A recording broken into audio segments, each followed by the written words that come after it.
Friends, मैं वागीश तिवारी स्वागत करता हूं आप सभी का अपने YouTube channel maths with Vagish में। तो चलिए दोस्तों, आज शुरू करते हैं class 9th CBSE maths number system NCERT exercise 1.1।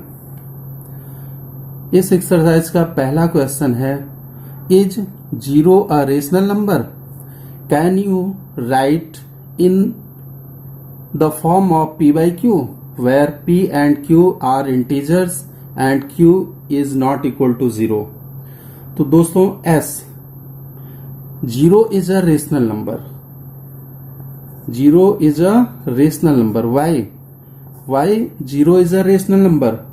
Because 0 can be written as 0 by 1, 0 by 2, 0 by 3, 0 by 4 etcetera. इस तरीके से डिनोमिनेटर में हम कुछ भी लिख दें, 0 न्यूमरेटर में हो, डिनोमिनेटर में 0, 1, 2, 3, 4, 5 कुछ भी लिख दें, तो ये हमारा जो है p बाई क्यू के फॉर्म में हम रिप्रेजेंट कर सकते हैं। तो 0 बाई 1 की वैल्यू 0 के बराबर होगी, 0 बाई 2 इज इक्वल टू 0। ये सारे जो है वो 0 के इक्विवेलेंट हैं, इसलिए ये हमारा क्या है, रेशनल नंबर है, जिसमें डिनोमिनेटर 0 भी नहीं है। देखिए 1, 2, 3, 4 है, जिसमें क्यू की वैल्यू डिनोमिनेटर से रिप्रेजेंट हो रही है, जैसे p बाई क्यू। p जो है 0 को रिप्रेजेंट कर रहा है और q जो है 1, 2, 3 को रिप्रेजेंट कर रहा है, मीन्स q जो है 0 भी नहीं है। तो इसलिए हमारा जो है 0 क्या होगा, रेशनल नंबर होगा। और it can be negative also, मतलब ये जो है निगेटिव भी हो सकता है, -1, -2, -3, -4। क्यों? क्योंकि p और q इंटीजर्स लिया गया। इंटीजर्स में क्या होता है, निगेटिव और पॉजिटिव दोनों वैल्यूज हो सकती हैं। तो इसलिए जो है ये क्या होगा, 0 रेशनल नंबर होगा। तो अब दोस्तों क्वेश्चन नंबर 2 है, find 6 rational numbers between 3 and 4। 3 and 4 के बीच में 6 रेशनल नंबर फाइंड करने हैं। तो हमने एक्सरसाइज में पढ़ा था कि किसी भी दो नंबर के बीच में अदर रेशनल नंबर फाइंड करना सीखे थे, जिसमें हम कई मेथड सीखे थे, mid value method, denominator method, numerator method. तो ये कुछ मेथड्स थे। तो इसमें हम चलिए पहले इंप्लीमेंट कर लेते हैं mid value method. Mid value method का इस्तेमाल करेंगे। तो इसमें हमने देखा था कि क्या था, we know that r plus s by 2 is between r and s। r and s के बीच में r प्लस s बाई 2 ये जो है नंबर इनके बीच में आएगा। तो ये हमने एक्सरसाइज वहां पे चैप्टर को जब पढ़ा था तो उसमें सीखा था। अब इस मिड वैल्यू मेथड का हम इस्तेमाल करके इसमें निकालना सीखेंगे। जैसे मान लीजिए यहां आप देखिए, निकालना है हमें 3 और 4 के बीच में निकालने हैं रेशनल नंबर। तो इसमें मिड वैल्यू क्या होगी, 3 को और 4 को क्या करना है, ऐड करना है और 2 से डिवाइड कर देना है। तो 3 plus 4 divided by 2 equal to क्या हो जाएगा, 7 बाई 2। तो ये वैल्यू आ जाएगी 7 बाई 2। तो ये हमारा एक वैल्यू मिल गई। तो इस तरीके से अब देखिए 3 और 7 बाई 2 के बीच में अगर निकालना है तो इन दोनों को ऐड करेंगे और 2 से डिवाइड कर देंगे, तो इसके बीच में आ जाएगा 3 प्लस 7 बाई 2 और डिवाइडेड बाई 2 इक्वल टू ये क्या हो जाएगा, ये हो जाएगा हमारा 13 बाई 4। कैसे हो रहा है देखिए, 2 3 जा 6 और 6 प्लस 7 13 हो गया और ये 2 मल्टीप्लाई हो जाएंगे, 4 आ जाएगा। तो ये वैल्यू आ गई 13 डिवाइडेड बाई 4। अब अगला है 7 बाई 2 और 13 बाई 4 के बीच में अगर निकालना है तो यहां पे ये वैल्यू निकालनी है। तो क्या हो जाएगा, 13 by 4 plus 7 by 2 divided by 2। अब यहां पे 4 और 2 कैल्शियम क्या हो जाएगा, 4 और 2 कैल्शियम 4 हो जाएगा। यहां हो जाएगा 13 प्लस 14 डिवाइडेड बाई 2, तो 2 4 जा 8 हो जाएगा, ये मल्टीप्लाई हो जाएगा, तो यहां आ जाएगा 8 डिनोमिनेटर में, और ये हो जाएगा 27/8, ये वैल्यू आ जाएगी 27/8। इस तरीके से 4 और 7/2 के बीच में अगर निकालना है यहाँ पे, तो ये आ जाएगा 7/2 प्लस 4 डिवाइडेड बाई 2। तो इसका निकालेंगे तो बन जाएगा 4 2 जा 8 और प्लस 7 15/2 2 जा 4, 15/4 15/4 आ जाएगा। अब 7/2 और 15/4 के बीच में यहां पे निकाल लेते हैं ऐसे ही, तो वो हो जाएगा 7/2 प्लस 15/4। इनका एलसीएम क्या होगा, 2 और 4 का एलसीएम 4 हो जाएगा, और यहां हो जाएगा 14 प्लस 15 इक्वल टू 29/4 हो जाएगा, 29/4। और इनका जो 2 से और डिवाइड था, तो 2 से डिवाइड, ये मल्टीप्लाई हो जाएगा, 29/8 हो जाएगा, तो ये वैल्यू आ जाएगी 29 डिवाइडेड बाई 8। अब उसके बाद में 15/4 और 29/8 इनके बीच में निकाल सकते हैं, या आप यहां पे निकाल सकते हैं इन दोनों के बीच में। 15/4 प्लस 4 इसका डिवाइडेड बाई 2, इसमें एलसीएम क्या होगा 4, ये हो जाएगा 15 और प्लस 16 डिवाइडेड बाई 4 2 जा 8, 31 डिवाइडेड बाई 8। तो इनके बीच में आ जाएगा 31 डिवाइडेड बाई 8। तो ये हमारे 6 रेशनल नंबर्स आ गए हैं जो 3 और 4 के बीच में रिप्रेजेंट कर सकते हैं इनको। तो अब इसको आंसर में कैसे लिखेंगे, hence 6 rational numbers between 3 and 4। देखिए थोड़ा जगह कम हो गई है। 3 and 4 कौन कौन से हो जाएंगे, अब इनको लिख लीजिए। 13/4, 28/8, 7/2, 29/8, 15/4 एंड 31/8। तो ये हमारा आंसर हो जाएगा इसका, क्वेश्चन नंबर 2 का। क्वेश्चन नंबर 3 है, find 5 rational numbers between 3/5 and 4/5। 5 rational number find करना है और 3/5 4/5 के बीच में। अब यहां देखिए जो दो नंबर हैं 3/5 एंड 4/5, इसमें डिनोमिनेटर सेम है, तो सेम डिनोमिनेटर के लिए मैंने मेथड बताया था कि इसमें कुछ नहीं करना है। न्यूमरेटर जो दोनों दिए गए हैं 3 और 4 है, इनके बीच में डिफरेंस देखना है कितना होना चाहिए, लेस देन 6 होना चाहिए, सॉरी 5 + 1 ग्रेटर देन 6 होना चाहिए। तो यहां पे क्या होगा, जो न्यूमरेटर है उनके बीच में डिफरेंस कितना होना चाहिए, जितने नंबर फाइंड करने हैं उतना +1 जो आएगी वैल्यू 6 आ रही, तो ये 6 का डिफरेंस कम से कम आना ही चाहिए इसके बीच में। तो ऐसे नंबर से हम मल्टीप्लाई करके इनको उसके बीच के डिफरेंस को देखना है कि कहां पे मिलेगा। जैसे मान लीजिए यहां 2 से अगर मल्टीप्लाई करते हैं तो न्यूमरेटर हो जाएगा 6 और इधर हो जाएगा 8, कितना डिफरेंस है 2 का है, तो इसमें नहीं होगा। 3 से करेंगे तो ये हो जाएगा 9 और इसमें 3 से करेंगे 12 हो जाएगा, तो कितना आया, इसमें भी 6 का डिफरेंस नहीं है। तो इस तरीके से हम इसमें मल्टीप्लाई करके चेक करेंगे। तो ऐसे ही करते जाएंगे, तो यहां पे मैं देखूंगा कि 6 से मल्टीप्लाई करने पे देखिए ये क्या बनेगा 18 और ये आ जाएगा 24। 18 और 24 के बीच में 6 रेशनल नंबर का डिफरेंस आ गया है। तो इसका मतलब इस नंबर को हम क्या करेंगे, मल्टीप्लाई जो है 6 से करेंगे। तो multiply by numerator, multiply by 6 in numerator and denominator. 3/5 into 6/6 ये हो जाएगा 18/30। और दूसरा जो है 4/5, इसमें 6 से मल्टीप्लाई करेंगे तो हो जाएगा 24/30।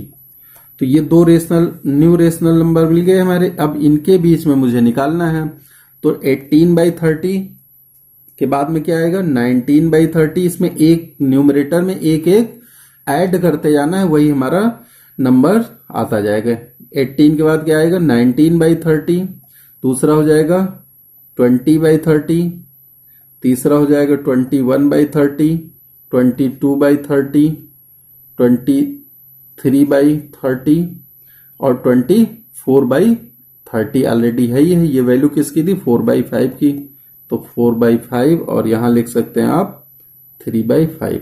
तो ये नंबर जो हैं, जो ये 5 रेशनल नंबर हैं, ये 3/5 और 4/5 के बीच के होंगे। तो ये हमारा आंसर हो जाएगा। क्वेश्चन नंबर 4 है, are the following statements true और false, give reasons for your answer. पहला है every natural number is a whole number, every natural number is a whole number. तो यहां देखिए हम एक ट्री बना के दिखाते हैं। रेशनल नंबर क्या होगा, रेशनल नंबर कौन से होते हैं, इंटीजर होता है, जितने भी इंटीजर हैं वो पूरे रेशनल नंबर होंगे। इंटीजर जो है निगेटिव नंबर होगा और होगा होल नंबर, और होल नंबर की दो कैटेगरी होगी, एक जीरो होगा और एक होगा नेचुरल नंबर। नेचुरल नंबर को हम कह सकते हैं कि पॉजिटिव नंबर या काउंटिंग नंबर। ये सब पिछले वीडियोस में हम लोग पढ़ चुके हैं। काउंटिंग नंबर, नेचुरल नंबर कहें या पॉजिटिव नंबर कहें या जो है काउंटिंग नंबर कहें, ये तो समझ में आ गया होगा। देख लीजिए, ये है रेशनल नंबर, इंटीजर, फिर negative number, whole number. Whole number की दो कैटेगरी, नेचुरल नंबर जीरो, और नेचुरल नंबर को पॉजिटिव नंबर या काउंटिंग नंबर भी कहते हैं। अब देखिए क्वेश्चन क्या था कि every natural number is a whole number. Natural number यहां पे है, ये सारा जो है होल नंबर के कैटेगरी में आ रहा है, तो इसका मतलब सारे नेचुरल नंबर होल नंबर हो सकते हैं। ठीक है, तो पहला क्या हो जाएगा, ट्रू होगा। फर्स्ट जो है वो क्या है, ट्रू है। ठीक, समझ में आ गया होगा। अब इसमें क्यों ऐसा हो रहा है, देखिए ये होल नंबर जो है वो starts from 0 to infinity, but natural number start from 1 to infinity. Natural number 1 से स्टार्ट होता है और होल नंबर 0 से स्टार्ट होता है। तो 1 जो है वो 0 के बाद में आता है, तो इसलिए जो है ये सारे नंबर जो है होल नंबर हो सकते हैं।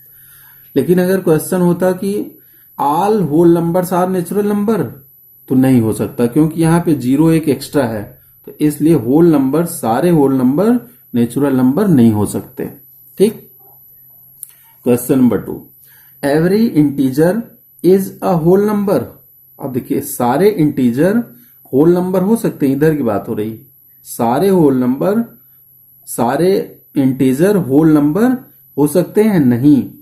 क्यों, क्योंकि सारे इंटीजर में क्या आता है, निगेटिव भी आता है, जबकि होल नंबर में क्या है, निगेटिव नहीं है। इसमें क्या है, natural number, zero, positive number, ये सब हैं, तो इसलिए सारे इंटीजर होल नंबर नहीं हो सकते, इसलिए क्या है, फॉल्स। थर्ड है every rational number is a whole number.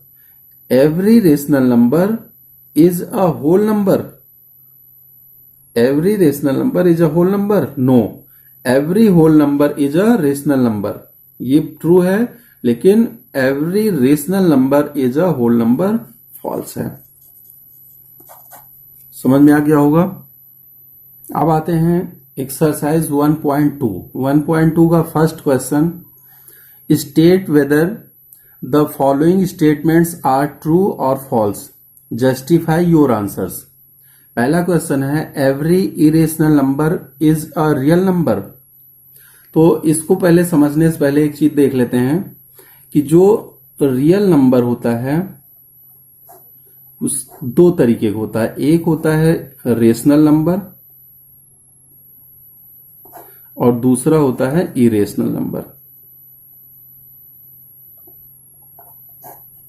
Rational number and irrational number, ये दो तरीके के रियल नंबर होते हैं। तो अब देखिए, अब क्वेश्चन पे आइए। Every irrational number is a real number. Every irrational number, सारे इरेशनल नंबर रियल नंबर हैं। हाँ, मतलब ये इसको पूछ रहा है कि ये सारा इस कैटेगरी में आता है, तो हाँ ये इरेशनल नंबर रियल नंबर है। तो पहला जो है वो क्या हो गया, ट्रू। फर्स्ट जो है वो ट्रू है। सेकेंड कह रहा है every point on the number line is of the form root M where m is a natural number. m जो है वो नेचुरल नंबर, मीन्स m की वैल्यू क्या है, m equal to 1 2 3 4 dot dot dot ये है। तो अगर ये हम इसकी बात करें, m की वैल्यू यहां रूट में लिखा है, तो इसका मतलब root 1 root 2 root 3 root 4 root 5 root 6 ये हुआ। तो अब क्या इसको जो है नंबर लाइन पे रिप्रेजेंट कर सकते हैं? तो देखिए 0 1, रूट 1 की वैल्यू क्या होगी, 1 होगी। रूट 2 को भी हमने रिप्रेजेंट करके देखा था, रूट 2 जो है आ सकता है इस नंबर लाइन पे। रूट 4 मीन्स 2 हो गया, ये भी आ सकता है। 5 रूट 6 रूट 7, इस तरीके से ये सारी वैल्यूज जो हैं इसमें रिप्रेजेंट की जा सकती हैं। तो रूट m के फॉर्मेट में जो है नंबर, उसको हम रिप्रेजेंट कर सकते हैं। तो इसका मतलब ये स्टेटमेंट सेकेंड वाला भी क्या है, वो ट्रू है। क्वेश्चन नंबर थर्ड है every real number is an irrational number. Every real number, सारा रियल नंबर इरेशनल नंबर है? नहीं, क्योंकि पूरा रियल नंबर इरेशनल में नहीं आता, लेकिन रियल नंबर इरेशनल जो है वो पूरे रियल नंबर में आता है। तो ये थर्ड जो है वो क्या होगा, फॉल्स हो जाएगा। थर्ड स्टेटमेंट फॉल्स होगा। क्यों? क्योंकि rational number and irrational number taken together are known as real number. Taken together, इन दोनों को लेके रियल नंबर बनता है, लेकिन रियल नंबर से ये नहीं बनेगा, केवल रियल नंबर से। अब देखिए question number 2, are the square roots of all positive integers irrational?